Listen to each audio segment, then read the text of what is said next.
Fala pessoal, boa tarde a todos. Giovanni aqui na área. Pessoal, no vídeo de hoje eu quero estar comentando aqui com vocês o informativo 875 do STJ, né? Informativo ali que tratou das principais decisões no âmbito do direito penal. E qual é a primeira decisão aqui que eu quero estar comentando, amigos? A primeira decisão é o tema sobre prescrição. O que foi decidido ali sobre a prescrição? Para quem não sabe, a prescrição nada mais é do que a perda do direito de punir do Estado ou a perda de executar a punição.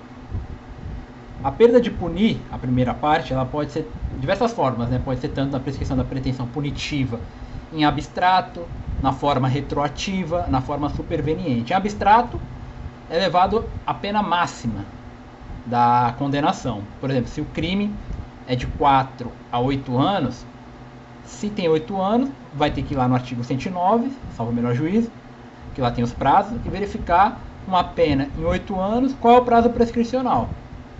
Agora, a retroativa e a superveniente é quando a pena é em concreto. Por exemplo, fui condenado a pena de 3 anos e tantos meses e tantos dias, enfim. Aí, com base nessa condenação em concreto, é que eu vou estar calculando o prazo da prescrição retroativa ou superveniente. Retroativa é que volta para trás. Por exemplo, entre a data do recebimento da denúncia e até a publicação da sentença condenatória. Você verifica se, com essa pena em concreto, se entre essas duas datas, entre o recebimento e a publicação, passou o lapso ou não da prescrição, tá? Porque quando ocorre o recebimento da denúncia, a gente tem uma causa de interrupção da prescrição. O recebimento da denúncia, a decisão de pronúncia, a decisão que confirma a pronúncia, quando tem a publicação do acórdão condenatório, que é recorrível, eu posso recorrer para o STJ, pelo início ou continuação do cumprimento de pena, ou seja, mas nesse caso aí pelo início ou continuação do cumprimento de pena, é só no âmbito da execução penal. Por exemplo, para a gente esclarecer aqui melhor, o detento está cumprindo a sua pena lá, e aí ele vai para o regime semiaberto, e no regime semiaberto ele recebe a saída temporária, a saidinha, né? E aí ele não volta. Quando ele não volta, isso é caracterizado como uma falta grave de fuga. Quando ocorre isso, a prescrição ela é interrompida. Só vai começar a contar de novo quando ele for capturado, tá? A reincidência também é uma causa de interrupção, tá? Enfim, são essas. Eu acho que eu deixei claro aqui, né, o conceito de prescrição e as causas de interrupção dela. Pois bem, o que decidiu ali então, portanto, o STJ no caso em específico? Vamos imaginar a seguinte situação. Ali no artigo 115 do Código Penal, ele discorre que se a pessoa na data da sentença ou na data do crime tinha menos de 21 anos ou na data da sentença tinha 70 anos ou mais, ela vai ter o prazo da prescrição reduzido pela metade. O que significa isso? Significa, portanto, se na minha prescrição lá, da pena de 8 anos, a minha prescrição for 16 anos, como eu tinha 70 anos na data da sentença ou mais, minha prescrição vai ser 8. Vai ser a metade. Isso é um benefício. Porque, por exemplo, eu tinha explicado para vocês aqui sobre a prescrição retroativa. Se entre a data do recebimento da denúncia e a data da publicação da sentença condenatória ocorrer um prazo maior que 8 anos, o Estado perdeu o direito de me punir. Simplesmente isso. Né? Em poucas palavras, trocando em miúdos, é isso que acontece. Isso é redução da prescrição, artigo 115. Agora vamos imaginar a seguinte situação. Estou respondendo ali um crime e veio a sentença, me condenou. Só que na época da sentença eu não tinha ainda 70 anos ou mais. Então minha prescrição foi o lapso normal. Imaginemos aqui 12 anos. Minha prescrição. E aí eu recorri, beleza. E nessa primeira condenação, na sentença, vamos imaginar que eu tomei uma pena. Não, melhor dizendo, eu tomei uma pena boa. Não fui absolvido, né? Mas também não fui pra cadeia. Tomei uma condenação ali no regime aberto. que foi substituída por restrições de direito, uma pena boa, 4 anos, 3 anos, enfim. O Ministério Público, inconformado com isso, não, de jeito nenhum, isso aí é injusto, vou recorrer. O Ministério Público ali inconformado, decide entrar com recurso de apelação. Com isso, chega lá no Tribunal de Justiça, e o Tribunal de Justiça concorda com os argumentos ministerial. E lá dá provimento ao recurso do Ministério Público, falando, o Ministério Público tem razão, essa pena aqui tem que ser aumentada, o regime tem que ser mudado. Logo, eu vou pra cadeia. Mas, quando tem esse acórdão, eu já tenho agora mais de 70 anos. Ora, a lei fala, o artigo de lei, artigo 115 do Código de Penal, fala quando na data da sentença. Não fala nada da data do acórdão. Ainda que confirma a sentença ou reforma, mas, de qualquer forma, prejudica. O STJ entendeu, quando houver uma alteração substancial no conteúdo da sentença, a prescrição ela é reduzida pela metade, embora seja um acórdão. Então, por exemplo, se lá o prazo era de 12 anos que prescreveria, vai prescrever em 6. E aí o que acontece? Nesse caso específico, entre a data da publicação da sentença e a data da publicação do acórdão, passaram-se mais de 6 anos. O que aconteceu? Evidentemente, eu me safei. Houve a prescrição na sua modalidade retroativa. Se eu jogo para trás da data da sentença até a data da... Não, melhor dizendo, superveniente. Essa é a superveniente, da data da sentença até o acórdão, houve a prescrição da pretensão punitiva na sua modalidade superveniente. Tá? Então foi isso aí que o STJ decidiu. Se tem, isso é exceção, se tem, por exemplo, uma alteração substancial da sentença condenatória, a prescrição vai se reduzir pela metade no acórdão.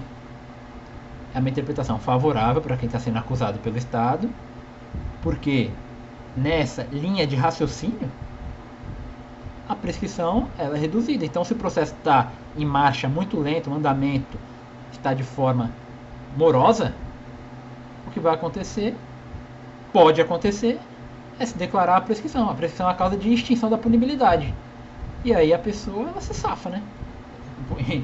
Em palavras aqui mais de forma grosseira, né? A pessoa vai se safar, vai ser pela porta da frente, se tiver presa, se estiver solta não vai acontecer nada, tá?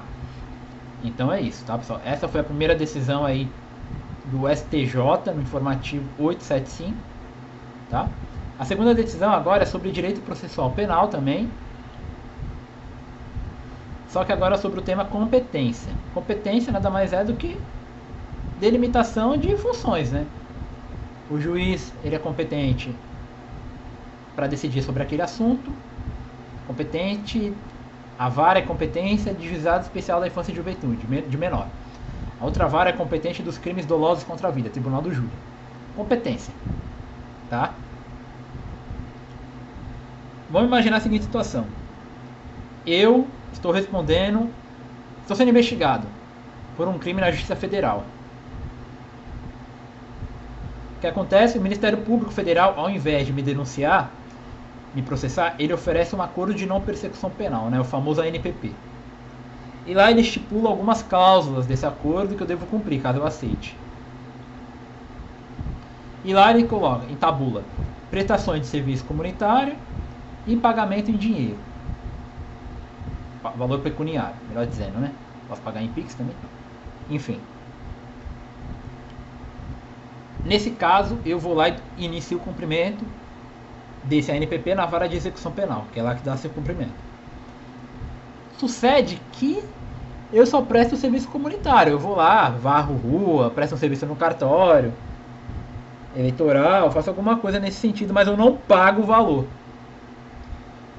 Que no caso era para a vítima. E aí? No caso a vítima entra... Vai fazer o quê? O que a vítima tem que fazer? E ainda considere que o juiz da execução penal da Justiça Federal, ele extinguiu minha pena.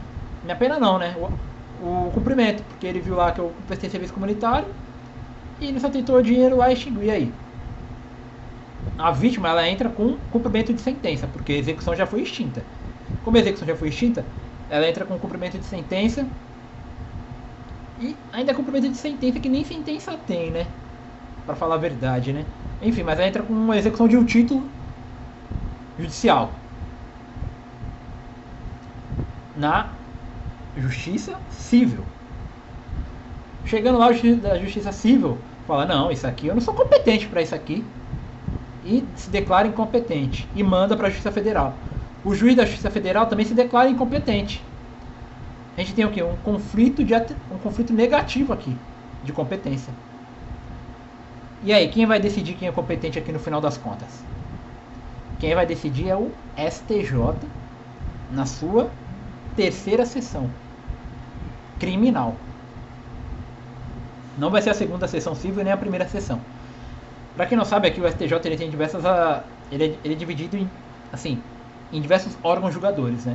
Nós temos a Corte Especial, nós temos as sessões e nós temos as turmas. A Corte Especial é onde está os ministros mais antigos, né? Salvo o menor juízo, são 15 ministros ali que compõem a Corte Especial. Eles julgam os desembargadores, governadores. As sessões, elas são a reunião das turmas. Então a gente tem a primeira sessão, que é direito público, a segunda sessão, direito privado, e a terceira sessão, direito criminal. E as sessões, elas são reunião de turmas. Por exemplo, na terceira sessão criminal, nós temos as reuniões da quinta e sexta turma. E as sessões, elas julgam o quê? Conflito de competência, mandado de segurança contra ministro de Estado, tá? As turmas, elas julgam os repetitivos, tá certo? Então, delimitado isso, esclarecido a competência de corte especial, sessão e turma, esse conflito ele vai para a sessão e no caso vai para a terceira sessão criminal. E por que não para a segunda? Porque a relação jurídico-processual originária ela é penal. O ANPP ele tem natureza processual, híbrida ainda por cima, alguns dizem, né? Porque ele depois depende de um juiz, mas também tem uma fase investigatória. Portanto, vai para a terceira sessão criminal do STJ julgar esse conflito aí de competência. E que o STJ decidiu a competência da Justiça Federal. Porque foi de lá que se originou esse título judicial, o ANPP. Logo, se tem que se executar alguma coisa, é lá. Tá? Então foi isso aí que o STJ decidiu. E a última decisão aqui nesse informativo é sobre a execução penal. Bom, a gente sabe que na execução penal existe o indulto, graça e anistia, né? Indulto é um perdão de pena, né? Conhecido até como indulto natalino também. E a comutação, ela é um indulto parcial. Você cumpre determinado período de pena e vai ter abatido ali um tempo na sua pena, né? O que acontece? Esse indulto ele é publicado normalmente todo final de ano. Isso que fala indulto natalino. Nessa ordem de raciocínio, vamos imaginar a seguinte situação. Eu cometi uma falta grave em abril, nos 12 meses anteriores à publicação do decreto. Porém, essa falta grave só foi a ser homologada pelo juízo no ano que vem, no outro ano. Nesse caso,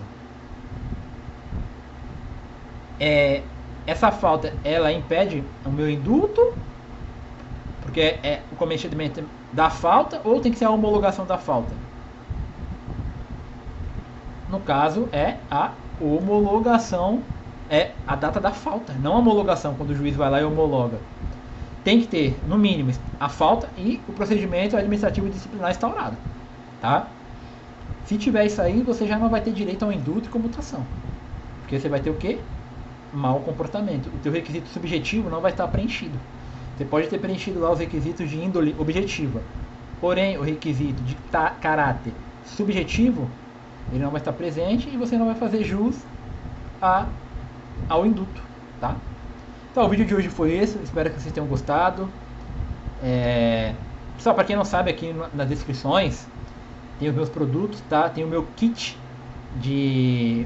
meu banco, né, de peças criminais, ali tem diversas peças para você estar atuando aí, para estar facilitando a tua atuação de casos reais. Tem o meu livro, A Experiência de Ordem no Tribunal do Júri. Enfim, só deixa um comentário, curta, comenta e compartilha. E vamos aí, né?